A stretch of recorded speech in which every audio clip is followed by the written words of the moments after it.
अस्सलाम वालेकुम, welcome to my YouTube channel learning with G. आज मैं आपके साथ CS403 database management system practical की असाइनमेंट नंबर 1 शेयर करने वाला हूं, जो कि स्प्रिंग 2025 की है। ड्यू डेट इसकी जो है वो 2 मई है।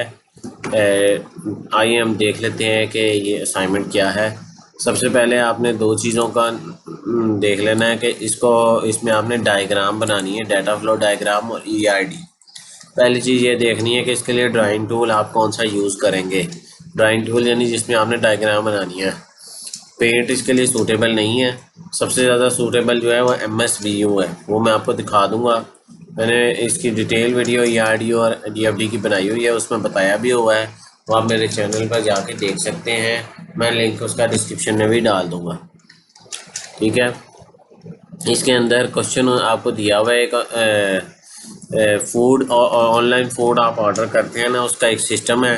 तो डाटा फ्लो डायग्राम आपने जो बनानी है उसके अंदर वो आपने उसके सारे एंटिटीज़ और सिस्टम बताना है, और उनका आपस में जो डाटा फ्लो होगा वो बताना है। लेवल 0 बनाना है, कॉन्टेक्ट लेवल जो है वो लेवल 0 डायग्राम होती है। उसके बाद जो है आपने ERD बतानी है, ERD की सारी एंटिटीज़ आइडेंटिफाई करनी है, रिलेशनशिप बताना है, और ड्रा जो है वो कॉम्प्रीहेंसिव डायग्राम जो है वो ड्रा करनी है। यानी डायरेक्ट आपने ड्रा ही करनी है, आपने ये बतानी नहीं है, लिखनी नहीं है। ठीक है, सबसे पहले तो डाटा फ्लो डायग्राम देख लेते हैं। कस्टमर से डाटा फ्लो होके जा रहा है, ये कस्टमर से डाटा फ्लो होके जा रहा है। Register information and order detail, यानी वो इंफॉर्मेशन रजिस्टर करेगा और ऑर्डर डिटेल, ये दो डिफरेंट है, ये एक नहीं है, दो डिफरेंट बातें हैं। ठीक है, उससे वो रिटर्न क्या आएगा, ऑर्डर कंफर्मेशन और मेन्यू लिस्टिंग। यानी ये दोनों चीज़ें जो मेन्यू भी बताएगा ऑर्डर सिस्टम, और ऑर्डर कंफर्मेशन देगा कस्टमर को। उसके बाद है रेस्टोरेंट को ऑर्डर जो है वो नोटिफिकेशन भेजेगा रेस्टोरेंट को मेन्यू आइटम के मुताबिक और अवेलेबिलिटी अपडेट के मुताबिक। ठीक है, उसके बाद पेमेंट प्रोसेसर है। पेमेंट प्रोसेसर क्या काम करेगा जी, पेमेंट की रिक्वेस्ट का स्टेटस पूछेगा, और पेमेंट जो है वो उसका स्टेटस सॉरी बताएगा ऑर्डरिंग सिस्टम को, और फूड ऑर्डरिंग सिस्टम जो है वो पेमेंट प्रोसेस सिस्टम से पूछेगा। बस इतनी सी बात है। इसके बाद आगे चलते हैं। MSVO, ये मैंने इसमें ये डायग्राम ड्रॉ की हुई है, मैं इसको आपको जूम करके, सबसे पहले जो है रेस्टोरेंट है। रेस्टोरेंट और मेन्यू आइटम का 1 to many का रिलेशनशिप है, उन दोनों की जो है वो एंटिटीज़ देख लें। यानी एक रेस्टोरेंट में मल्टीपल मेन्यू आइटम्स होंगे। ठीक है, उसके बाद मेन्यू आइटम और ऑर्डर डिटेल का क्या रिलेशनशिप है, 1 to many का। यानी एक मेन्यू आइटम के अंदर मल्टीपल ऑर्डर डिटेल्स हो सकती हैं। ठीक है, हर मेन्यू आइटम के अंदर एक मेन्यू आइटम होगा ना, तो उसके अंदर मुख्तलिफ आइटम्स होते हैं।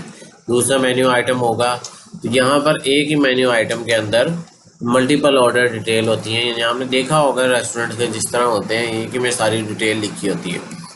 उसके बाद आपका जो ये रिलेशनशिप है ऑर्डर डिटेल और कस्टमर का, एक कस्टमर मल्टीपल ऑर्डर कर सकता है, तो 1 to many का रिलेशनशिप है कस्टमर और ऑर्डर के दरमियान में।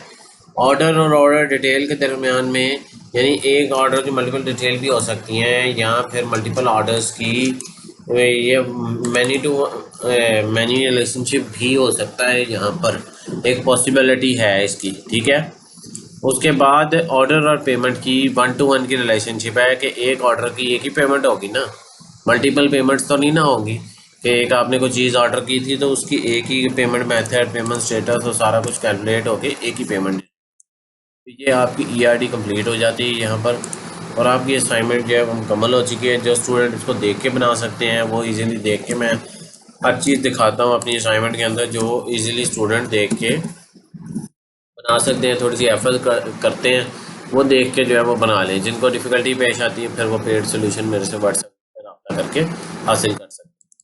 मेरी वीडियो अगर पसंद आई तो मेरे चैनल को सब्सक्राइब करें, मेरी वीडियो को लाइक करें, ज़्यादा से ज़्यादा स्टूडेंट के साथ शेयर करें, ताकि वैसे फ़ायदा उठा के बेहतरीन असाइनमेंट तैयार कर सकें।